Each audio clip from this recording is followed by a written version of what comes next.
Tole hordoftoota YouTube channel fayyuu jaalala akkam jirtu nagaa keessanii an baay'ee nagaa kooti galata waaqa haa ta'u.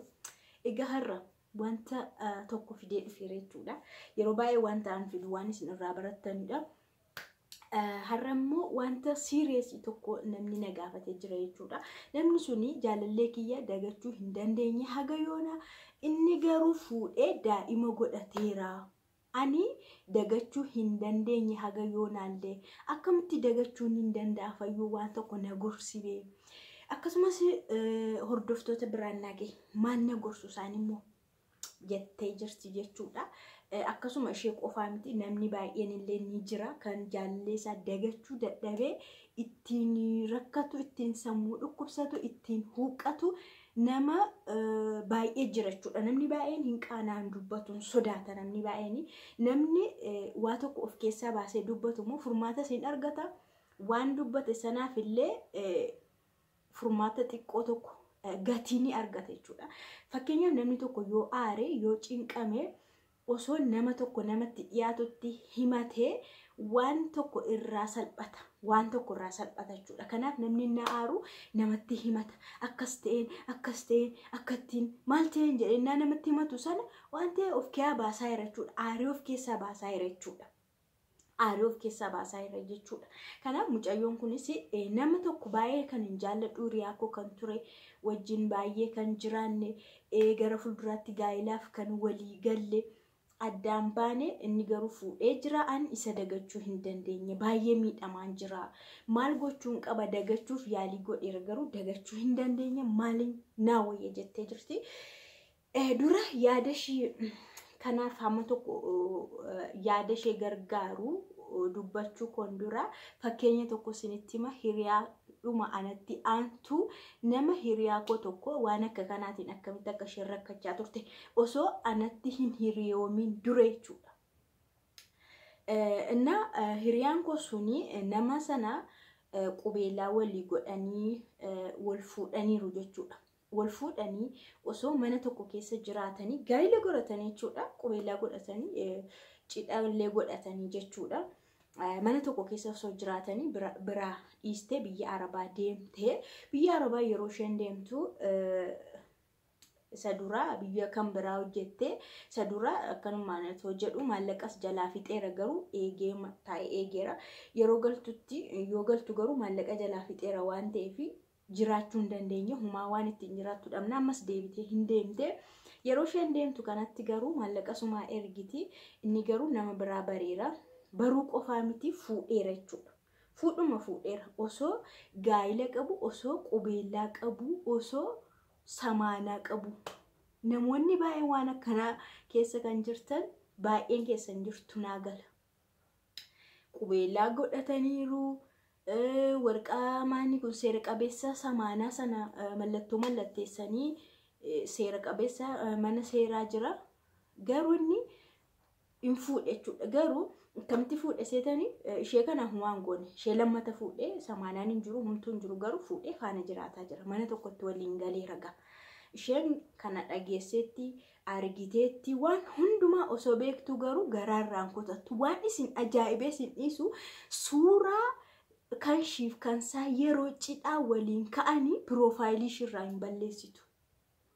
Istoorii ishii keessaa hin balleessitu. Taayimlaayinii feesbuukii ishirraa suuraan namichaa guutee dhuma taa'a. Isheen kana hundumaa baattee waan inni kanaan dura barreessaa fi ture waliin haasaa turanii miseenjarii ishirraa akkanumatti naqmee jira. Voice recordii karaa imoo walii duraan yeroo wal jaallatan jira.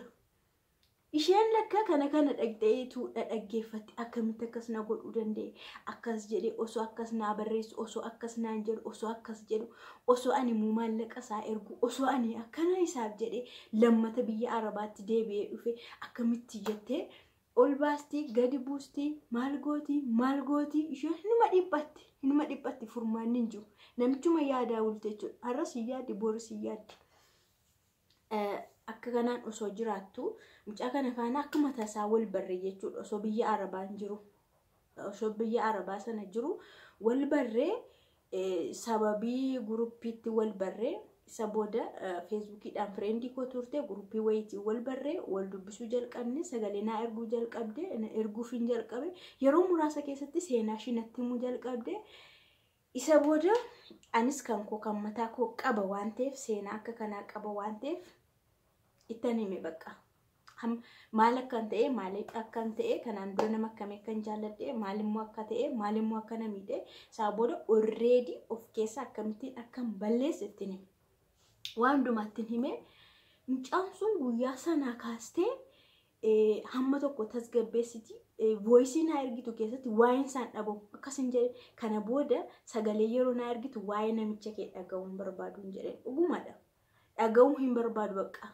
ana kan laallatu waan afaan haasa'u barbaadu qofa naa ergi waa'ee nama sanaa garuu natti himin nama si dhiisee bakka fuudheera maal gochi waa'ee isaa haasofta maal gochi har'as boris waa'ee isaa dubbatta jedhe suuraa isaas obbiraa balleessi taayimlaayinii keerraa balleessi piroofaayilii keerraa balleessi waan inni si biraa qabu hundumaa balleessi suuraallee qabatamaadhaan namoonni tokko tokko suuraa waraqataan kaan footogiraafii sanallee warri baatanii deeman jiru yoo innillee akka tasaa sirka jiraate gubi cicciri akka inni si kiyaa bahu taasisi waan kallattii isa ittiin argitu hundumaa balleessi bilookii godhi oduu namaas hin sassaabiin tokkommoo wanti guddaan nama miidhu biyya sana taa'anii maal godhu odeeffannoo dhaggeeffatu bilbilanis barreeffamaan namoota online irra jira maalirra jira akkam ta'e fuudhee hin dhashee maal ta'e mana godhate maal yeroo yerootti kana dhaggeeffatu kana gaafatu ebeluun sun akkam ta'e jedhanii gaafatu durannaa gaafatan normaalii mataanii gaafatu booda garuu itti yaadu akkas ta'e inni immoo akkas kunis sirrii miti nama waa'ee isaa sitti himu hundumaa ofirraa remove yookaan delete yookaan waa'ee isaa natti hin kaasin natti hin dubbatiin xumureera bakka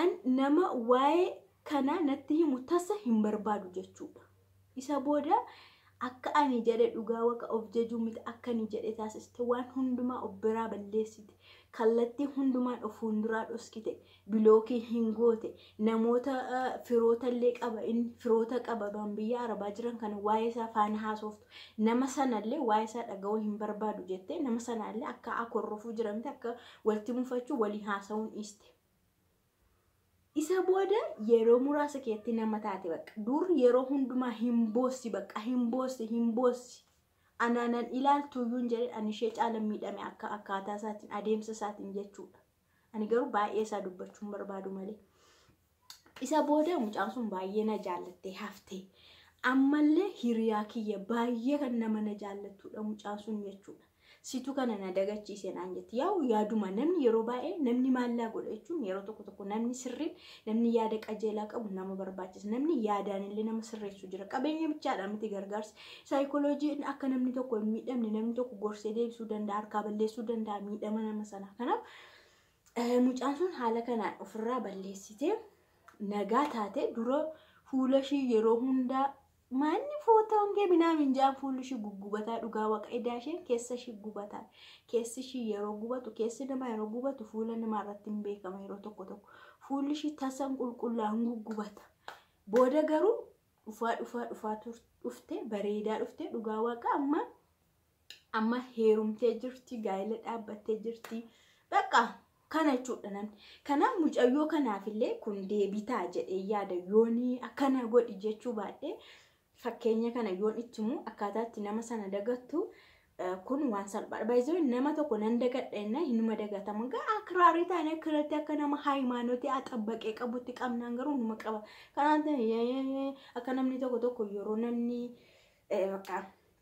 namni jalaa du'u baay'ee namni jiraachuunis du'uunis jira kun waanuma jiru waan ta'eef yeroo du'u hamma gaddamu garuu bara baraan gadduun hin barbaachisu ammas bara kanas yeroo hiriyaasaa argan yeroo qomoosaa argan yeroo maaliisaa argan bakka kun uumamadha waaqayyo fide namni hin dhalataa hin du'a muqqa magachuu hin danda'u kanaaf yeroo hiriyaasaa argi tokko immoo yoo hiriyaasaa argites namni boossu jirti hiriyaasaa jechuudha isa miti hiriyaasaa argite kan boossus jirti waay of hin qabatu jaallachuun jira dhiisuun jira addaan ba'uun jira kan biraa jaallachuun jira itti fufa jireenya kanaafuu warreen kaanifillee fakkeenya ta'an jedha. Mucayyoon kun akka kana gochuu ni dandeessa. Kallattii kamiinillee nama bira dabalata ammoo nama biraa baruu qabda. Nama biraa tokko baruu qabda. Innuu namiidhee jettee qofaa kee hin taa'in. Namni qofaa taa'u baay'ee miidhama, sammuunsaa hin dadhaba. Namni qofaa taa'u baay'ee sammuunsaa hin miidhama jechuudha. Nama tokko bari namni si barbaachisa, nama faana haasoftu tokko, nama yaada wal jijjiirtu tokko, yeroo onlaayinii dhuftu tokko, nama wajjin haasoftu, chaatii gootu. Namni sun si faana yoo hama dhumaatti haadhiisu, si fuudhuu haadhiisu jechuu kooti.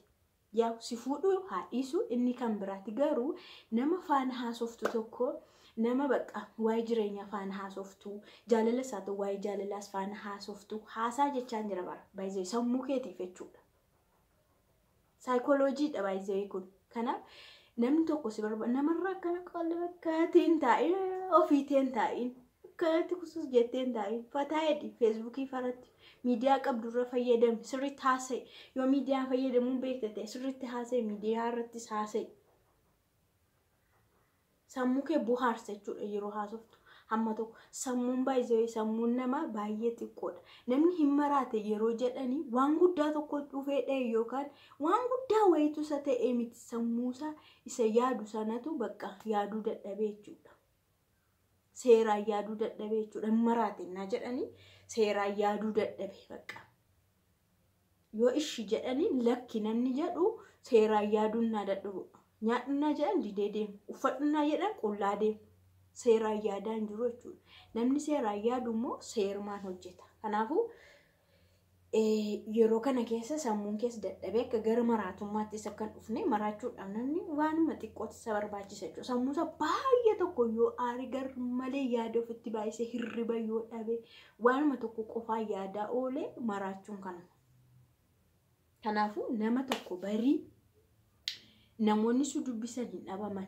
Dhiironni bashiidha nama dubbisuudhaaf, nama barreessuudhaaf.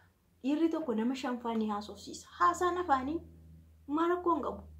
Dhugaa dubbachuudhaaf marakkoon qabu. Haasaa afaanii beektee bartee ofirraa balleessuudhaaf taanaan beektee bartee yeroo keetiif jecha sammuu keetiif jecha nama tokko afaan hin babarreessita taanaan rakkoon qabu. Ani amma baay'ee duratti jechuudha namoota gurguddaan afaan hin haasa'u jechuudha. Naa barreessu.